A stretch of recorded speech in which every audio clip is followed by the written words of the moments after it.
अस्सलामुअलैकुम स्टूडेंट्स, आज की क्लास में जो हम सीखने जा रहे हैं वो एडजस्टिंग एंट्री नंबर 4 सीखने जा रहे हैं। और ये जो एडजस्टिंग एंट्री नंबर 4 है इसको हम कहते हैं ये बैड डेट्स एक्सपेंस की एंट्री है। तो एडजस्टिंग एंट्री नंबर 4 में आज हम सीखेंगे कि बैड डेट एक्सपेंस क्या होता है और बैड डेट एक्सपेंस की एडजस्टिंग एंट्री हम किस तरीके से बनाते हैं। देखिए, बैड डेट एक्सपेंस के जो ताल्लुक है, पहली बात तो हमें समझना चाहिए इसका ताल्लुक किससे है। जो सेल होती है वो दो तरह की होती है, एक होती है कैश और एक होती है क्रेडिट। तो बैड डेट एक्सपेंस के जो ताल्लुक है वो क्रेडिट सेल से। अब क्रेडिट सेल क्या है? जब हम किसी कस्टमर को माल बेचें और वो हमें पैसा दे लेकिन फ्यूचर में दे, यानी अभी फौरन ना दे, इंस्टेंटली हमें वो पैसा पे ना करे, बल्कि वो जो अमाउंट होगा जब हमने उसको सामान बेचा है वो फ्यूचर में जाकर हमें पैसा देगा, उसको हम कहते हैं कि क्रेडिट सेल है। अब होता क्या है कि कुछ कस्टमर ऐसे होते हैं या कुछ अमाउंट ऐसा होता है जो हमें फ्यूचर में जाकर नहीं मिलता, वो अनकलेक्टेबल हो जाता है, यानी वो पैसा हमारा डूब जाता है। तो वो जो रकम डूब जाएगी उसको हम कहते हैं हमारे लिए बैड डेट्स है। और बैड डेट्स को कहते हैं ये भी आपके लिए एक तरह से एक्सपेंस होता है, क्योंकि कारोबार के साथ जुड़ा हुआ है और कारोबार के साथ जो भी अटैच हो वो बिजनेस की नॉर्मल रूटीन है, ऐसा तो होगा। तो लिहाजा ऐसी सूरत हाल में हम ये कहेंगे ये बैड डेट एक्सपेंस है। अब बैड डेट एक्सपेंस को जरा समझ लेते हैं कि बैड डेट एक्सपेंस क्या है। कहते हैं द अमाउंट, वो रकम, the amount which is expected to be uncollectable, वो रकम जिसको हम एक्सपेक्ट करते हैं, सपोज करते हैं कि ये वो रकम है जो हमें फ्यूचर में जाकर नहीं मिलेगी, फ्रॉम कस्टमर्स, वो रकम, वो अमाउंट जो हम एक्सपेक्ट करते हैं कि वो हमें नहीं मिलेगा फ्रॉम कस्टमर, इज कॉल्ड, उस अमाउंट को कहेंगे ये बैड डेट्स है।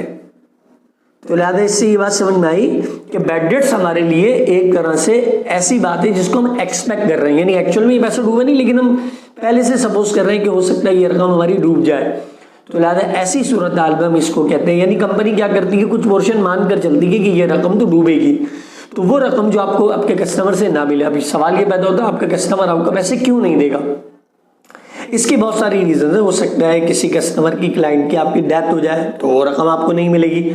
हो सकता है किसी कस्टमर का कह लें कि दिवालिया, यानी वो इंसॉल्वेंट हो जाए, उसका कारोबार ही खत्म हो जाए, तबाह हो जाए, तो उस सूरत में भी आपको रकम नहीं मिलेगी। हो सकता है वो शख्स मुल्क छोड़कर, शहर छोड़कर भाग जाए, तो ऐसी सूरत में आपकी रकम डूब गई। या हो सकता है उस शख्स से ज़हनी तवाज़ुन यानी इंसेंस हो जाए, इंसैनिटी यानी उसका जो दिमागी तवाज़ुन है वो खराब हो जाए, पागल हो जाए, तो ऐसी सूरत में पैसा नहीं मिलेगा। तो डेथ की सूरत में पैसा नहीं मिलेगा, कारोबार खत्म हो जाए उसकी सूरत में पैसा नहीं मिलेगा, अगर वो शख्स मुल्क छोड़कर या शहर छोड़कर भाग जाए तो भी पैसा नहीं मिलेगा, या वो शख्स अगर उसका दिमागी तवाज़ुन खराब हो जाए, बिगड़ जाए, तो ऐसी सूरत में भी पैसा आपको कलेक्ट नहीं होगा। तो ये तमाम सूरतों में जो भी पैसा आपको आपके कस्टमर से नहीं मिलेगा उसको हम कहेंगे ये बैड डेट्स है। अब बैड डेट्स की फॉर्मेट एंट्री हम समझ लेते हैं कि इसकी फॉर्मेट एंट्री क्या कहती है, यानी इसकी एंट्री हम किस तरीके से बनाएंगे। तो बैड डेट्स की जो फॉर्मेट एंट्री है वो कुछ इस तरह से है कि बैड डेट्स हमारे लिए एक्सपेंस है। जिस तरह डेप्रिसिएशन आपके लिए एक्सपेंस था, इसी तरीके से बैड डेट्स भी आपके लिए एक्सपेंस है। और एक्सपेंस की नेचर हम सब जानते हैं, डेबिट होती है। तो लिहाजा बैड डेट्स एक्सपेंस तो चले जाएगा हमारा डेबिट साइड पर। तो बैड डेट्स एक्सपेंस को हम करेंगे डेबिट, और बदले में हम क्रेडिट क्या करेंगे, अलाउंस क्रेडिट करेंगे। किसका? बैड डेट्स का।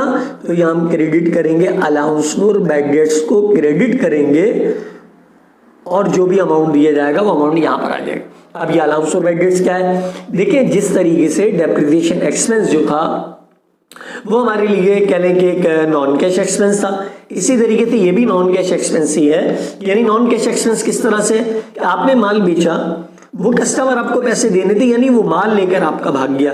या इसको इस तरह समझ सकते हैं, हमने इसको फ्यूचर में ये सोच लिए बात कि फ्यूचर में जाकर ऐसा होगा, तो उसके लिए आपने अलाउंस को जनरेट कर दिया।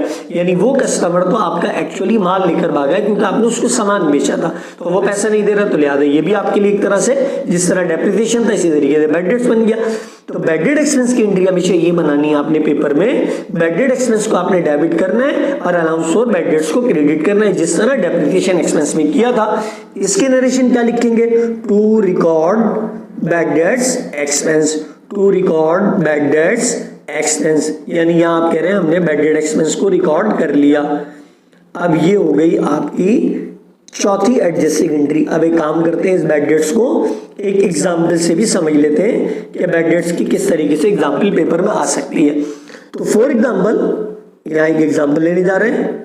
फॉर एग्जाम्पल कुछ इस तरह से दिया गया पेपर के अंदर कि बैड डेट्स इज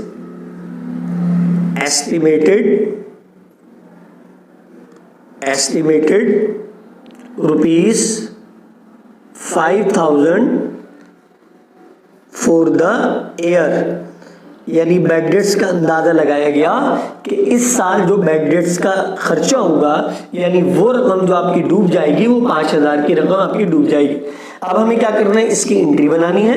तो बैड डेट्स की एंट्री अभी मैंने थोड़ी देर पहले आपको बताया बैड डेट एक्सपेंस को डेबिट करना है, अलाउंस फॉर बैड डेट्स को क्रेडिट करना है। इसी तरीके से एंट्री बनाएंगे और अमाउंट लिख लेंगे 5,000।